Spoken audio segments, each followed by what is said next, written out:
Hey guys, welcome back and welcome to a reprised fresh take. You might have caught this a couple of weeks ago on the Serotonin Session channel. This is one of my favourite recipes of all time. It's the Focaccia. Go ahead and say this is going to take about 6 to 8 hours from start to finish, so give yourself plenty of time to do this. I'm going to start off with ingredients. So we've got 500 grams of strong white flour.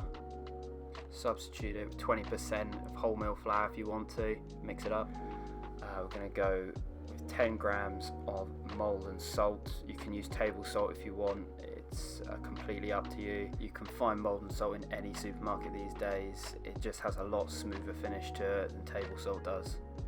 14 grams of yeast.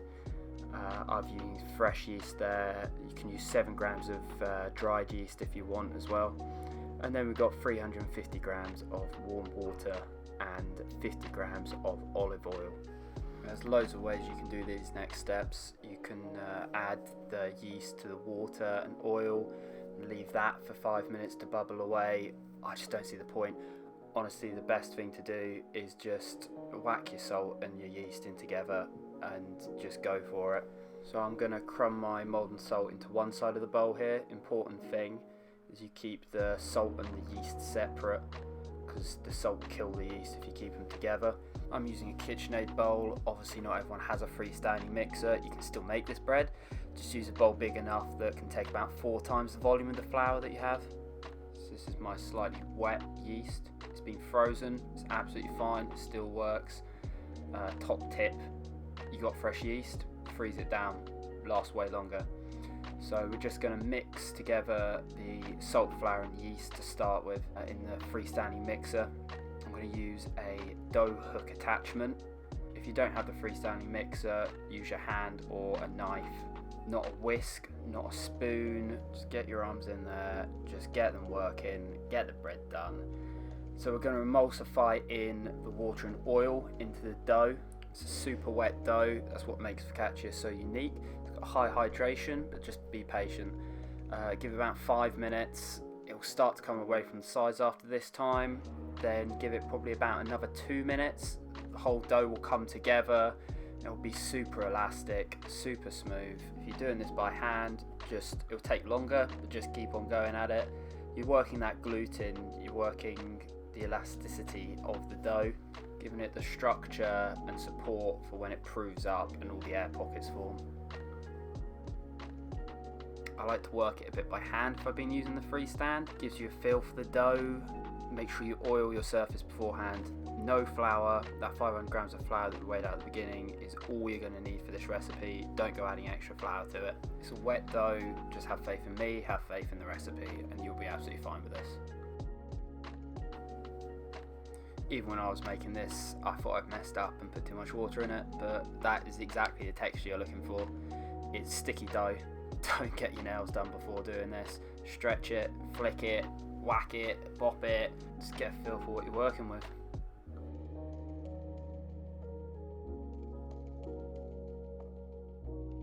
We're not in the movies, we're not some Italian cartoon pizza guy. We're folding the dough, we're stretching it out, we're trapping all the air inside it. So what we're going to do next is we're going to get the bowl, oil it so nothing sticks to it. And we're just going to put the dough inside the bowl, nice tight ball, and we're going to cover it for about 45 minutes, an hour, nice warm place. I found one of the best places to prove bread is actually in your oven. Turn down to the lowest setting. You're going to need a temperature of around 32 to 37 Celsius. And really, now the hardest part of this whole process is done. Just relax. So we're back about an hour later and it's doubled in size. Yippee! Well, your yeast isn't dead. We can start to see some air bubbles forming on the top there as well.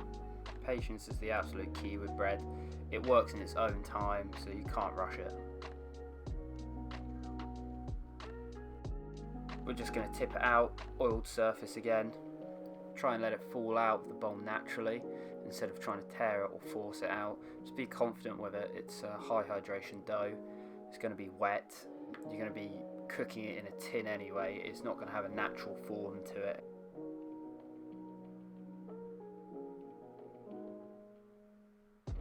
So as you can see, I'm folding it in 90-degree rotations. Just stretch it and fold it over the dough to trap the air. Proving the dough is going to do this anyway by producing the gas as a byproduct of the yeast breaking down. But we're just aiding this by creating larger pockets and giving it a stronger, more elastic structure.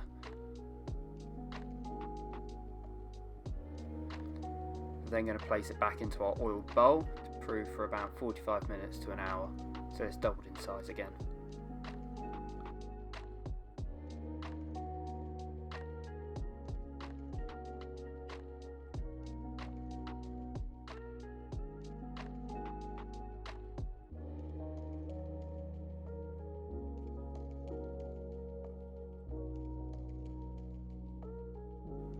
Let's not forget that washed bread never proves, so we're going to make ourselves a coffee while we're waiting, and before you know it, that bread will be doubled in size and ready to go again.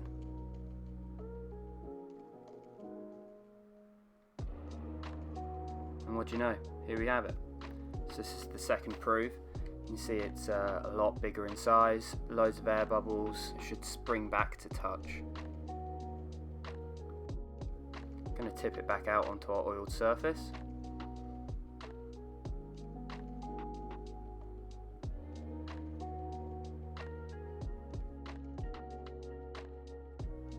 As you can see this time, it barely needs any aid coming out, it just falls straight out if you've oiled that bowl properly.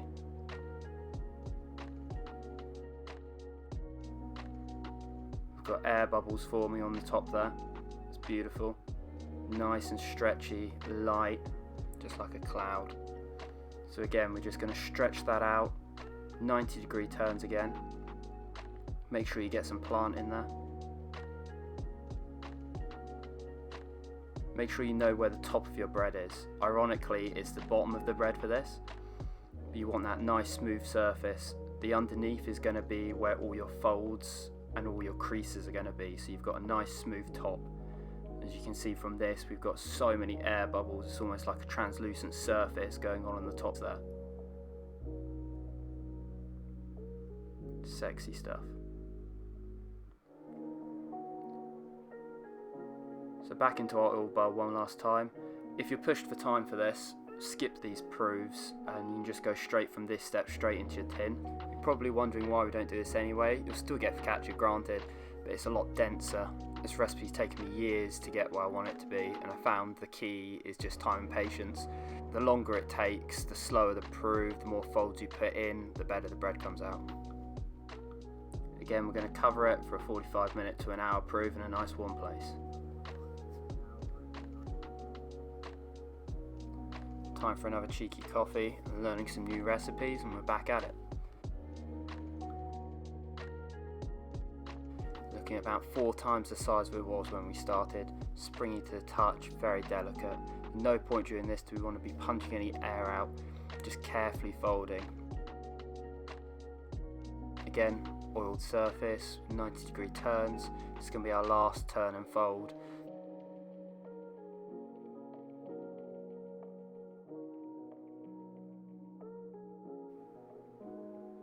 Once you tip that dough out, that's your bowl done with, and you can get rid of it. You'll not only be able to see how different the dough is, but you'll be able to feel how different it is too from emotional need. Smooth, silky, elastic, and very easy to work with. The more confident you are, the more fluid these folds will be, and reduce the risk of tearing it and releasing all that air that we've worked hard to trap.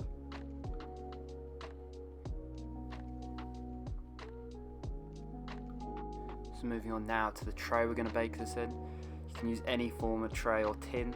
I've made this bread in cake tins, Dutch ovens, round trays, square trays, rectangle trays.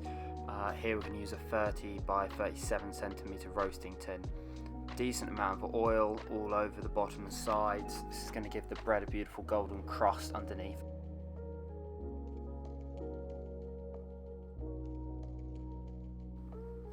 Carefully place the dough in the tray, making sure we have a nice smooth surface facing up, and then we're going to go ahead and stretch this out as much as possible, making sure we don't rip or break any of it.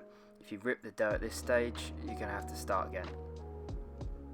I'm joking, you don't really, but you do want to keep as many of those air pockets intact where possible. You don't want to be throwing away all that hard work.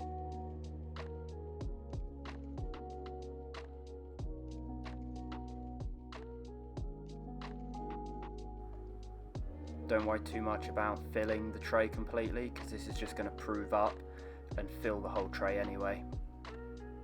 So we're just going to prove it for about hour and a half this time, until it's doubled up, filled most of the tray that you're using.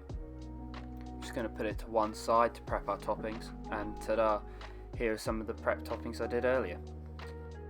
So we've got some thinly sliced red onion. I prefer red onion to white on focaccia, it just caramelizes a lot nicer. Got cherry tomatoes. Quality again isn't essential for this. They're roasting away in the oil and herbs and salt anyway to give them incredible flavour no matter what. Got more Maldon Salt, ideally Maldon and not table salt or rock salt. The size of the crystals on this is quite important towards the flavour. And then we've got some mixed dry herbs. Honestly, whatever Italian style herbs you have laying around is perfect for this. And to finish, good quality olive oil.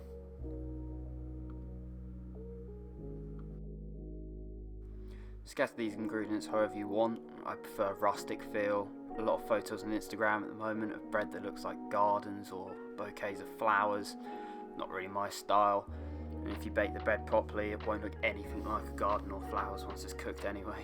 You can put literally anything on top of this. Olives, peppers, cured meats, cheese, anything. But confession time, I completely forgot the main ingredient for this. Rosemary. No focaccia is complete without rosemary. Fresh is best as it releases its natural oils.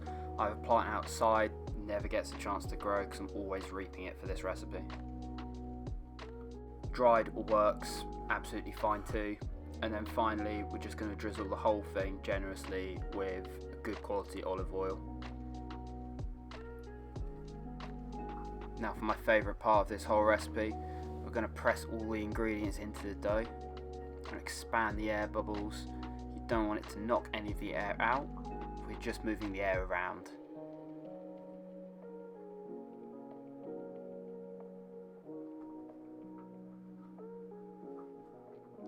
And now we're going to bake 200 degrees for about 35 to 40 minutes.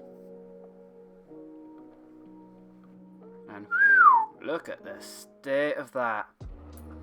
Got a beautiful golden crust to it. All the tomatoes are beautifully roasted. The onions are caramelized down.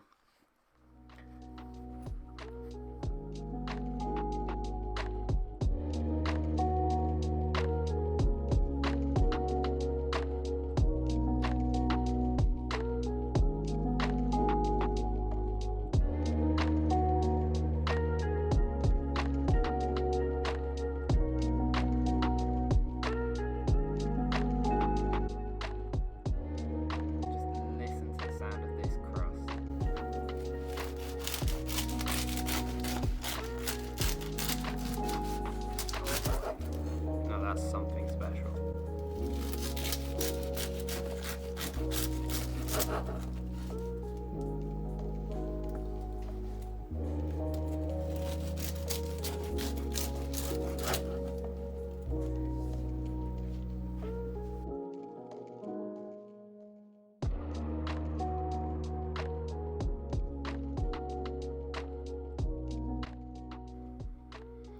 So the final step for making this house we built into a home, some homemade pickle shallots, cornichons, some pickled silver skin onions,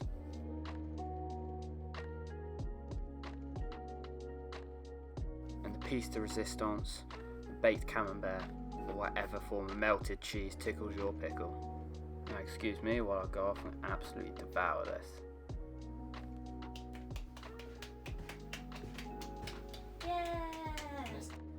Cheers for watching, and like always, the recipe for this video can be seen below in the description, and don't forget to follow me on Instagram at rumandrolo for more content, and also like, comment, share and subscribe to these videos. Catch you next time. This has been Fresh Take.